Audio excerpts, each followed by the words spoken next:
Hey everyone, welcome back to the True Safety Podcast.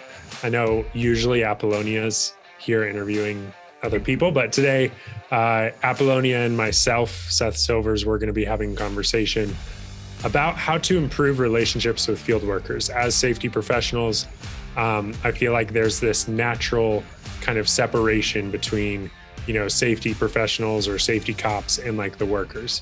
And so we're going to talk about some things and some ways that can kind of be, that relationship can be improved. So Apollonia, we see this all the time. This is a big topic of conversation. It's also something that people, in one way, they're talking about it a lot, and in another, they're not talking about it enough. And so what's kind of normal? What is the relationship between safety managers and field workers usually look like? 9 times out of 10, when I'm talking to a fellow safety professional, no matter the industry, whether it be oil and gas, construction, trucking, manufacturing, whatever it is always a complaint that I do not have buy-in from my team. And that can range, right? That can range from I have 0 buy-in from the field employees, or it can be I have some buy-in from leadership, but myself, I'm having a hard time executing the vision for the employees doing the work. So 9 times out of 10, there's a struggle. There's a hesitancy for the field employees to embrace a safety program, for sure. Gotcha. And with that, so you have a safety manager kind of coming, talking about a program they want to implement, kind of pointing things out, but then the field workers don't necessarily want to implement those safety things. Maybe they've been doing things that are really efficient, and, efficiency is a big priority in construction, oil and gas, and getting things done quickly.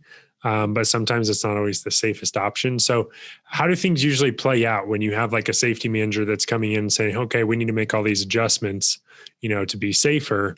And the workers, how do they usually respond to that? With a big F you.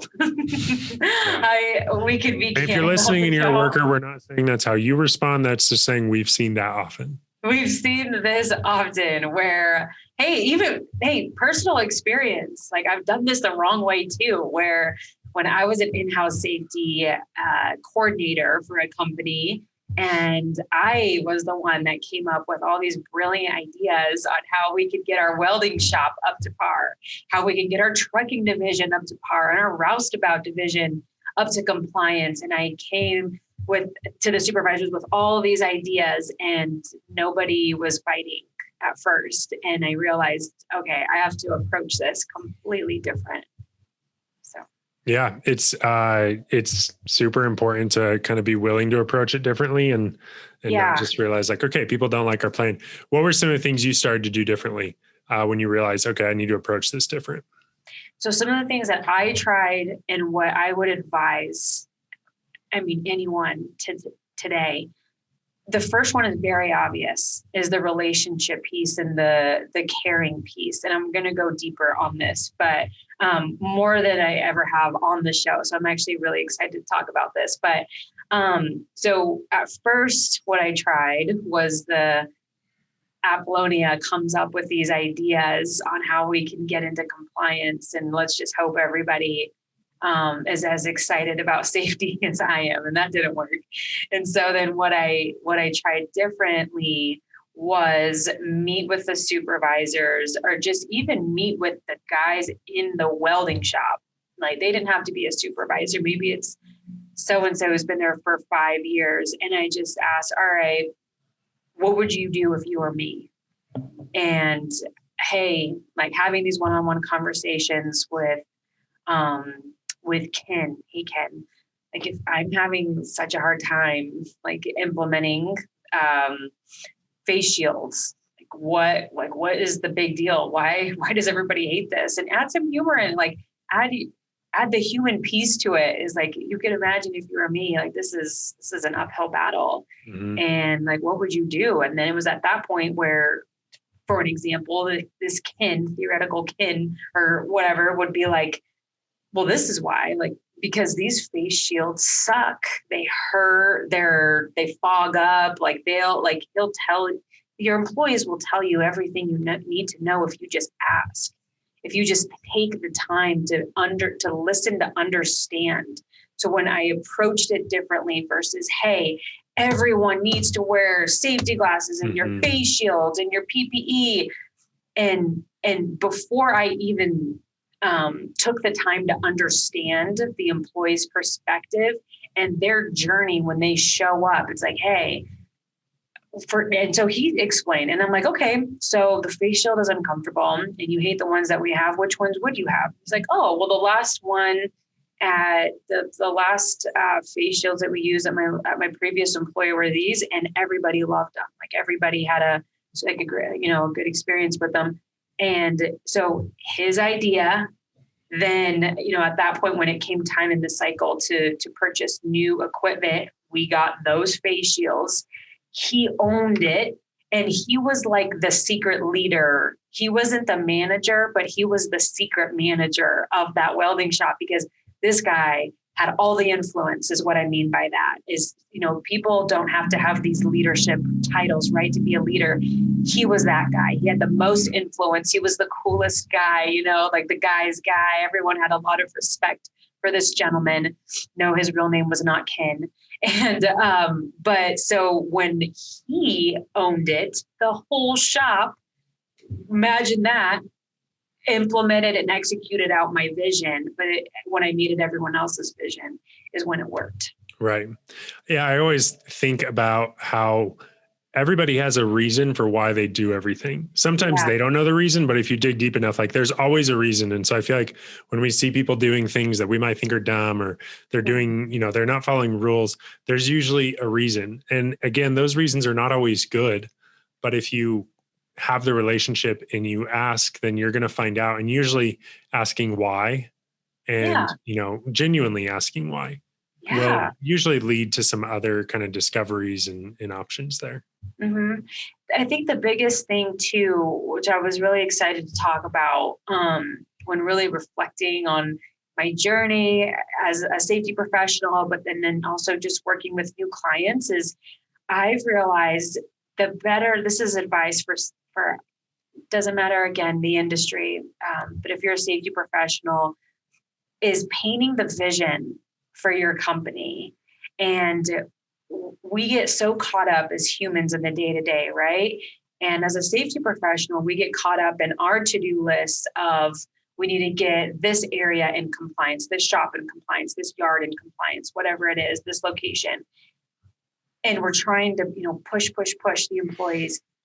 But if we can be better, if you can work on your communication skills, if you can paint a story and a vision where the end is clear and there is wins at the end for everyone, then you might see some different results. And so what I mean by that is people need to see a bigger vision when you're trying to sell something, right? And so when you're asking field employees, when you're asking the team to do things a different way, you need to paint the why and then paint what that looks like, big vision. Mm-hmm. Long term is that like these are the benefits. Like this is what we're looking for. This is what we're working for. We're working for an award, for an example, is we're working to get the company cost containment certified. And what that means and what that looks like is this. And so when we're working towards something bigger, then people really can start to wrap their minds around why would I put an inspection tag on a ladder? Like, why would I wear my PPE? Like the little things. Totally. If we're working towards an award, and maybe that's, I've done this with a few companies, and I'm starting to see it with a few clients too. Is when you don't have to get certified through OSHA. There's a VPP program, a voluntary protection program, and that's very elite in advance. A lot of companies are afraid to go for that certification because you essentially bring OSHA in and inspect your workplace, and they give you they'll give you a grace period if they find any violations, but you're committing that you will invest the time, energy, resources to get these things done. But anyway, you don't have to go as far as getting VPP status. Right. But if there's something that your company can work towards, then I would highly encourage that. So that way there's some pride in what you're doing on the day to day. Yeah. Yeah. Understanding that big picture is so helpful. And a lot of times we're not communicating the big picture. And so then, it just, so many of the details get missed. And when we're implementing a safety plan, there's a lot of logistics. There's a lot of little things that need to be done. And I think, helping people to see what the big picture is always going to be helpful because, again, people do what they do for a reason. And so understanding like there is actually a reason behind putting an inspection note on a ladder. Like there's a reason behind these things. But if people don't know them, then they're going to assume that it's just some dumb reason and it doesn't matter. Exactly. Oftentimes, safety professionals, there's this balance of like office time versus field time. Mm-hmm. In your experience, like how often should safety professionals be like out on the field versus in the office when, sometimes like work demands both. Like you can't just do one or the other. Mm-hmm. For me personally, and for the journey that I've even been able to receive from other safety professionals, is that a lot of people, it wasn't just me, because I'm like, I want to gut check my journey. Like, was this just my experience? But for me and a lot of other safety professionals, everything shifted for them and myself when you took the time to be more with the team and in the field. And yes, there's always going to be office work. There's always going to be the administrative tasks. But when you're able to build rapport with your team, when the more conversations you have, the more trust you're having. It's as simple as that. The more conversations, the more you're in front of the team, the more that you are listening to understand, and the more you're in front of them, then the less shock or the less hesitancy that somebody has when you show up on location. Mm-hmm. It's not like I see this safety person come to my job site once a month. He or she's never talked to me. They've never taken the time to get to know like anything about me, my kids, my family. But when it's like a frequent weekly, right, and it won't be like that for every company, depending on the size. But absolutely, the more conversations and face-to-face time you can have with someone, the more trust you're building. And then the more that you will rally people on your team and on your side. Yeah. Yeah, I think that's so important. And we've even seen with some of our clients where, they end up hiring some of their work or some of their safety kind of program outsourced to True Safety, which then gives them more of an opportunity to be building relationships. And I know we've used the language before, like outsource what you can so that you can spend time on what only you can do, which is the human aspect of it. It's like the relationship aspect. And so if there's details and like account management and safety tracking and different things like that you can have someone else help with, mm-hmm, then that actually gives you the opportunity to be more present and have more of a relationship with your workers, which I mean, in my opinion, it's a game changer to actually have that relationship. You can't expect much if there's not the relationship. And to go off of what you just said, we had a prime example with a recent customer that said, I'm spending, it was something crazy.